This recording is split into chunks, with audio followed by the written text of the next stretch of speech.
Hoje nós entramos no capítulo 11 e o tema é o batismo nas águas. Essa é a melhor decisão que você vai tomar. Se você já tomou, você sabe do que eu estou falando, que é a decisão de morrer para este mundo. Aí diz assim: este é um assunto fundamental para aqueles que desejam realmente uma nova vida com Cristo Jesus. É tão importante que o Senhor, ao aparecer para os discípulos, depois de ter ressuscitado, lhes deu ordens explícitas, dizendo: ide por todo mundo, pregai o evangelho a toda criatura. Quem crer e for batizado será salvo, mas quem não crer será condenado. Está em Marcos, capítulo 16, do 15 ao 16. Mateus, por sua vez, registra as palavras do Senhor dizendo: portanto, ide, fazei discípulos de todas as nações, batizando-os em o nome do Pai, do Filho e do Espírito Santo. Está em Mateus 28, 19. Agora vamos ao significado do batismo nas águas. Da mesma forma que o sepultamento é uma cerimônia pública que marca o fim da vida terrena, o batismo nas águas é uma cerimônia pública que marca o fim da vida natural de uma pessoa. De fato, o batismo nas águas é mais do que um testemunho público da conversão de uma pessoa ao Senhor Jesus. É por meio dele que somos sepultados da mesma maneira que o Senhor foi. Significa que a nossa vida, para nós e para o mundo, está definitivamente morta. Com o batismo, o nosso eu deixa de existir para o pecado, que já não tem mais domínio sobre nós, pois já estamos mortos para eles. Então quer dizer, quando há um verdadeiro batismo, a verdadeira morte da pessoa para o mundo, então o diabo não tem mais por onde atacar aquela pessoa. Ela morreu. Porque enquanto o diabo acha um meio de atacar aquela pessoa, significa dizer que ela não morreu completamente, ela ainda está viva. O batismo nas águas é o sepultamento. É quando nós olhamos para a cruz e nós vemos que Jesus foi crucificado, morto, para morrer pelos nossos pecados. E nós nos vemos nele, morrendo junto com ele. E aí o bispo continua: de fato, o batismo nas águas é mais do que um testemunho público da conversão de uma pessoa ao Senhor Jesus. É por meio dele que somos sepultados da mesma maneira que o Senhor foi, significando que a nossa vida, para nós e para o mundo, está definitivamente morta. Com o batismo, o nosso eu deixa de existir para o pecado, que já não tem mais domínio sobre nós, pois já estamos mortos para ele.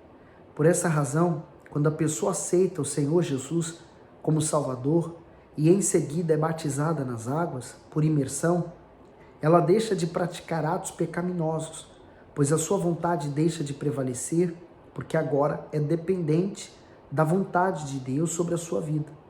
Por pior que seja o seu mau gênio, após a sua conversão, fortalecida pelo batismo, ela se torna uma pessoa dócil e humilde, mostrando aos que a cercam que um servo do Senhor deve trilhar um caminho oposto ao que o mundo lhe oferece. E essa é a diferença, Quando há o batismo é porque a pessoa já tomou uma decisão de renunciar àquela vida velha e ela se adapta à vida da realidade do cristianismo, pautando sua vida segundo a palavra de Deus. Porque não tem como falar de conversão sem haver transformação. Tem pessoas que estão na igreja, já se batizaram nas águas, mas elas seguem a sua vida como elas seguiam a vida quando incrédula. Nada mudou, nada alterou, não houve nenhuma mudança. Elas continuam, por exemplo, falando palavrões, elas continuam sendo nervosas, agressivas, respondonas, elas continuam querendo ter a razão de tudo, ela tem o egocentrismo dela, tudo gira em torno dela e para ela, quer dizer, essa pessoa segue igual, então não houve uma mudança, também não houve morte. A morte do velho homem continua ali, ela continua viva para esse mundo. Então ele diz assim, após aceitarem o Senhor Jesus como seu Salvador e se batizarem nas águas, as pessoas que têm algum tipo de vício espontaneamente o abandonam. Isso acontece porque o batismo as possibilita uma nova maneira de viver, pois a água, que é o elemento mais natural e purificador, simboliza a purificação da pessoa de seus pecados, razão pela qual o batismo é feito nas águas. Quando o povo hebreu saiu do Egito, indiretamente teve de se batizar nas águas para viver uma vida nova. Esse batismo foi sua passagem pelo Mar Vermelho. Noé, de certa forma, foi batizado através das águas do dilúvio para ser o patriarca de uma nova geração na terra. Para vivermos em novidade de vida, é imprescindível que sejamos batizados nas águas. Quando Filipe desceu à cidade de Samaria, pregando o evangelho do reino de Deus e o nome do Senhor Jesus, as multidões o atenderam, unânimes, sendo batizadas nas águas, tanto homens quanto mulheres. Aí nós vamos conferir em Atos 8, 5 ao 8. E ele diz assim: e descendo Filipe à cidade de Samaria, lhes pregava Cristo. E as multidões unânimes prestavam atenção ao que Filipe dizia, porque ouviam e viam os sinais que ele fazia. Os sinais são as curas, né? Pois que os espíritos imundos saíam de muitos que os tinham, clamando em alta voz, e muitos paralíticos e coxos eram curados. E havia grande alegria naquela cidade. Depois você leia o capítulo 12, quer dizer, através dessa pregação, né, falando do que o Senhor Jesus fez na cruz por elas, muitas dessas pessoas se batizavam nas águas. Então havia uma verdadeira entrega daquelas pessoas ao Senhor Jesus. Aí ele diz, preparação para o batismo nas águas. Uma pessoa somente estará preparada para ser batizada nas águas depois de estar certa do arrependimento dos seus pecados e da sua fé no Senhor Jesus. Aliás, essa é a razão de não batizarmos crianças. O batismo é uma cerimônia que requer do candidato arrependimento dos seus pecados. Como uma criança vai se arrepender dos seus pecados se ela não os tem? As crianças devem ser apresentadas a Deus conforme está escrito, e tomando-os nos seus braços e impondo-lhes as mãos, os abençoou. Marcos 10, 16. Quando Pedro fez seu primeiro grande discurso a respeito do reino de Deus e do Senhor Jesus em Jerusalém, as pessoas com o coração compungido, quebrantado, indagaram dele e dos demais apóstolos o que deveriam fazer. O apóstolo lhe respondeu: arrependei-vos e cada um de vós seja batizado em nome de Jesus Cristo, em remissão de pecados, e recebereis o dom do Espírito Santo. Está em Atos 2:38. Então, essa é a ordem correta, né? O arrependimento, o perdão que a pessoa recebe, a decisão de se batizar nas águas, morrendo para aquela velha vida. E então, quando há isso, ela se batizando nas águas, ela não pode deixar o tempo passar, ela precisa buscar o Espírito Santo para recebê-lo. E às vezes nós notamos que há pessoas que elas tomam esses primeiros passos, mas elas deixam para depois o batismo com o Espírito Santo. É um verdadeiro erro, porque é Ele que te dá condições de você seguir nessa jornada de fé até o final.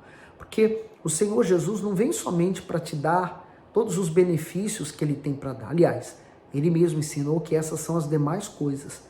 Então, priorizar o reino dos céus é isso. É você priorizar ter o Espírito Santo em você. O arrependimento, portanto, é a condição básica para uma pessoa ser batizada. Muitas, porém, se batizam sem se arrependerem.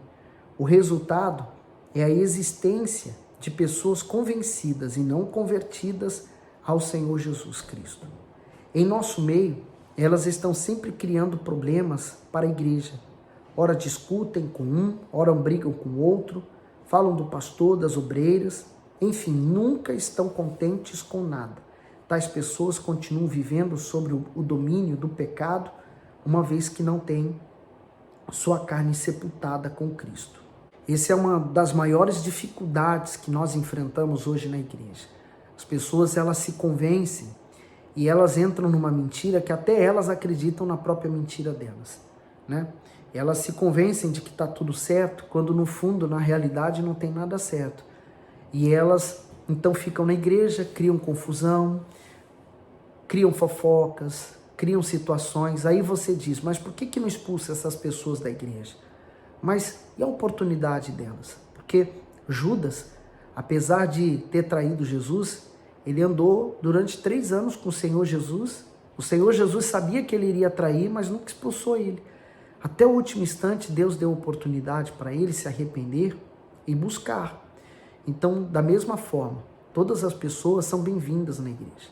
Inclusive aquelas que dão mau testemunho dentro da igreja. Porque vai que um dia a palavra de Deus consegue entrar naquele coração de pedra e transformar ela, moldar ela numa nova criatura. Então a gente nunca pode desistir de ninguém. O ser humano é assim, né? Quando está difícil demais, ele desiste da pessoa. Mas Deus não. Deus não é como o homem, né?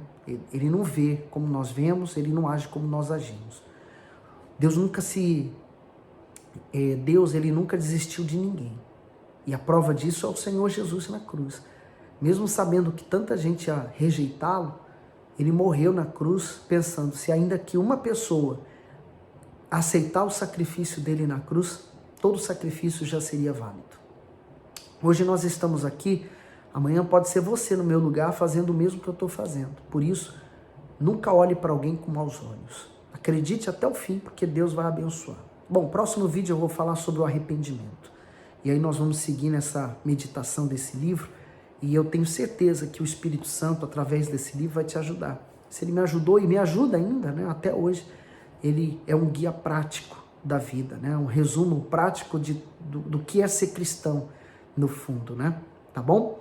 Que Deus abençoe você, até o próximo vídeo, então.